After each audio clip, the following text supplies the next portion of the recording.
আসসালামু আলাইকুম। আজকে আমরা ন্যারেশনে কিছু প্র্যাকটিস করব কিভাবে ডাইরেক্ট থেকে ইনডাইরেক্ট করব। ওকে, দেখো আমরা জানি যে ন্যারেশনের দুইটা অংশ থাকে, একটা হচ্ছে রিপোর্টিং ভার্ব আর একটা হচ্ছে রিপোর্টেড স্পিচ। এবং ন্যারেশনের তিনটা জিনিস পরিবর্তন করতে হয়। কয়টা জিনিস? তিনটা। একটা হচ্ছে রিপোর্টিং ভার্বের পরিবর্তন, পার্সনের পরিবর্তন, টেন্সের পরিবর্তন। এবং কমার পরিবর্তে এক এক সেন্টেন্সে এক রকম হয়, যেমন অ্যাসার্টিভ সেন্টেন্সে দ্যাট হয়, ইন্টিগ্রেটিভ সেন্টেন্সে ইফ অথবা ডাব্লিউএস কোশ্চেন হয়, ইম্পারেটিভ সেন্টেন্সে টু হয়, অপারেটিভ সেন্টেন্সে দ্যাট হয়, এক্সক্লেমেটরি সেন্টেন্সে দ্যাট হয়। আমরা উদাহরণ প্র্যাকটিস করলে আমরা সবগুলো জানতে পারবো। দেখো আমাদের এই sentence, Rahim shed to me he is reading a news paper. এখানে রিপোর্টিং ভার্ব হচ্ছে সেড টু, তো সেড টু থাকলে কি হবে? টোল্ড, যেহেতু অ্যাসার্টিভ সেন্টেন্সে আছে তাহলে কি হবে? Told me. কমার পরিবর্তে কি হবে? দ্যাট। পার্সন, পার্সন কয় প্রকার?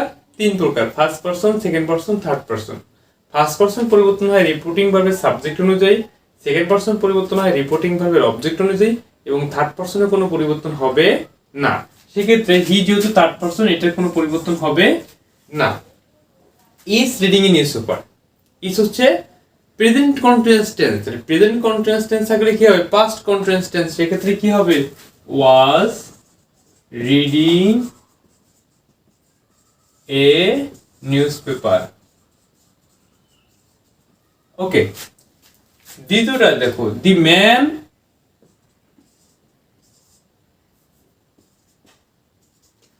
Man said to the boy what is your name. প্রশ্নবোধক, প্রশ্ন করছে, ইন্টারগেটিভ সেন্টেন্স। সেক্ষেত্রে দেখো কি হবে? তাহলে দি ম্যান সেড টু থাকলে কি হবে? আস্কড, যেহেতু ইন্টারগেটিভ সেন্টেন্স প্রশ্ন করছে সেক্ষেত্রে সেড টু বলতে কি হবে? Asked the boy. কমার পরিবর্তে কি হবে? যদি ডাব্লিউএস কোশ্চেন থাকে সেটি হবে, না থাকলে কি হবে? ইফ হবে। তো যেহেতু আমাদের ডাব্লিউএস কোশ্চেন আছে সেটি হবে।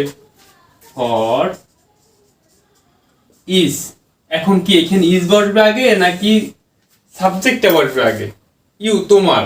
তাই তোমার এটা হচ্ছে কি অনুযায়ী পরিবর্তন হবে? অবজেক্ট অনুযায়ী। তাহলে কি হবে? His, his name was, his name was. এখানে প্রশ্নবোধক চিহ্ন লেখার প্রয়োজন নাই।